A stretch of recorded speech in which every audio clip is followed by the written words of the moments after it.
Karthik Deepa serial பிப்ரவரி 23 இன்றைக்கான எபிசோடுக்கான ஒரு ப்ரோமோவாக பார்க்கலாம் வாங்க. அதுக்கு முன்னாடி நம்ம சேனலை சப்ஸ்கிரைப் பண்ணாமல் பார்க்குறவங்க மறக்காமல் சப்ஸ்கிரைப் பண்ணிக்கோங்க. கூடவே இந்த வீடியோவை லைக் பண்ணிவிட்டு உங்களுடைய ஆதரவை இந்த சேனலுக்கு கொஞ்சம் தாங்க. எபிசோடு எப்படி ஸ்டார்ட் ஆகுதுன்னா பார்த்துக்கோங்க. நம்ம தீபா அவங்க அம்மா அப்பா வீட்டுக்கு போகிறாங்க.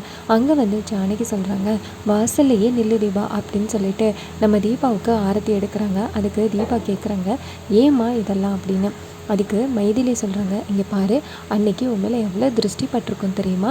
ஏன் நாங்களே நீ பாட்டு பாடுறதோ பார்த்து நாங்கள் கண்ணு வச்சோம், அதனால தான் திருஷ்டி சுற்றுறோம் அப்படின்னு சொல்லிட்டு திருஷ்டி சுற்றி தீபாவை வீட்டுக்குள்ளே வரவேற்கிறாங்க. தீபா நம்ம வீட்டுக்குள்ளே வந்ததோட நம்ம தீபா கேட்குறாங்க, அப்பா எங்கே அப்படின்னு. அதுக்கு மைதிலி சொல்கிறாங்க, வீட்டுக்கு வந்ததோட நிறைய பேர் மாமாவுக்கு கால் பண்ணாங்க. மாமாவுக்கு சந்தோஷம் தாங்க முடியலை, மாமா கோவிலுக்கு போயிருக்காரு அப்படின்னு. இதை கேட்டுட்டு நம்ம தீபாவும் சரி அப்படின்னு சொல்கிறாங்க. அப்பாவை பார்த்துட்டு போகலான்னு வந்தேன் அப்படின்னு. இன்னொரு பக்கம் நம்ம மாயாவை காமிக்கிறாங்க. மாயா சிதம்பரத்துக்கிட்ட சொல்கிறாங்க, நம்ம தோற்று போயிட்டோம் அப்படின்னு.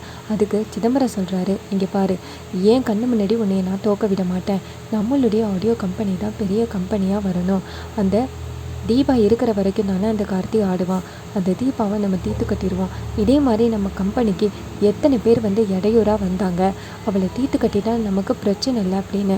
இதை கேட்டுட்டு மாயா சொல்கிறாங்க, இதை பற்றி நான் ஏற்கனவே ஏன் யோசிக்காமல் இருந்தேன்னு தெரியல. அவள் உயிரோடு இருக்கிற வரைக்கும் நமக்கு பிரச்சனை தான், அவளை நம்ம தீர்த்து கட்டுறது தான் நல்லது அப்படின்னு சொல்கிறாங்க மாயா. அப்போ சிதம்பரம் சொல்கிறாரு, நீ என்ன பண்ணுறனா அப்படின்னு சொல்லிட்டு ஒரு ஐடியாவை சொல்கிறாங்க. இதை கேட்டுட்டு மாயா சொல்கிறாங்க, இத்தனை நாளே இந்த ஐடியா ஏன் எனக்கு யோசனை இல்லாமல் போயிட்டுன்னு தெரியல. நான் இப்போவே இதை செயல்படுத்துகிறேன். இனிமேல் அந்த தீபா நமக்கு இடையில வரமாட்டா அப்படின்னு. அதுக்கப்புறமா நம்ம மைதிலிக்கு திடீர்னு ஒரு கால் வருது. என்னென்னா, இது மாதிரி தர்மலிங்கம் மயக்கம் மட்டும் எங்கேயே கீழே கிடக்கிறாரு அப்படின்னு. இதை கேட்டதோட மைதிலி ஷாக் ஆகி தீபாட்ட சொல்கிறாங்க.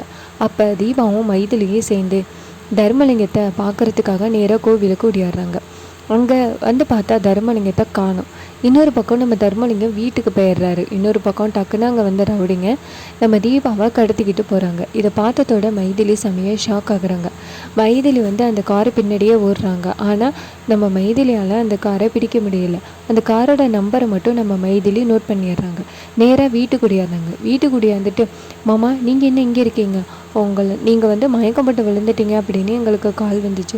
நாங்கள் அவசரமாக போனோம். அங்கே போய் பார்த்தா தீபாவை யாரோ கடத்திட்டு போயிட்டாங்க அப்படின்னு. இதை கேட்டதோட தர்மலிங்கம் ஷாக் ஆகி, ஐயோ, தீபாவுக்கு எதிரியாக உள்ளவங்க யாரோ தான் தீபாவை கடத்திட்டாங்க அப்படின்னு சொல்கிறாரு.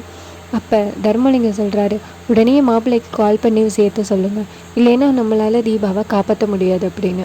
உடனே மைதிலி நேராக நம்ம கார்த்திக்கு கால் பண்ணு, இது மாதிரி தீபாவை யாரோ கடத்திட்டாங்க அப்படின்னு சொல்ல கார்த்தி செமையாக ஷாக் ஆகுறாரு. என்ன சொல்கிறீங்க அப்படின்னு. அதுக்கு மைதிலி சொல்கிறாங்க, ஆமாம் தம்பி, இது மாதிரி நானும் தீபாவும் கோவிலுக்கு போனோம். அப்பா யாரோ மயக்கப்பட்டு விழுந்துட்டான்னு சொன்னாங்க. போய் பார்த்தா அங்கே யாருமே இல்லை. திடீர்னு ஒரு கும்பல் தீபாவை கடத்திட்டு போயிட்டு அப்படின்னு. இது கேட்டதோட நம்ம கார்த்தி ஷாக் ஆகுறாரு. அப்போ கார்த்தி கேட்குறாரு, தீபா கடத்திட்டு போன காரோட நம்பர் ஏரியா ஏதாவது தெரியுமா அப்படின்னு. அதுக்கு மைதிலி சொல்கிறாங்க, எல்லாம் தெரியும் தம்பி அப்படின்னு சொல்லிட்டு காரோட நம்பரை கொடுக்குறாங்க. இன்னொரு பக்கம் மாயா தீபாவை கடத்தி கொண்டு போய் ஒரு குடோனில் கட்டி போட்டிருக்காங்க. இன்னொரு பக்கம் நம்ம கார்த்திக் தீபாவை தேடுறதுக்காக முயற்சி பண்ணுறாரு. அதோட இந்த ப்ரோமோவை ஃபினிஷ் பண்ணியிருக்காங்க. இதே மாதிரி இனிமேல் அப்டேட் செய்யணும்னா அந்த சேனலை சப்ஸ்கிரைப் பண்ணிக்கோங்க. தேங்க்யூ ஃபார் வாட்சிங். Bye bye.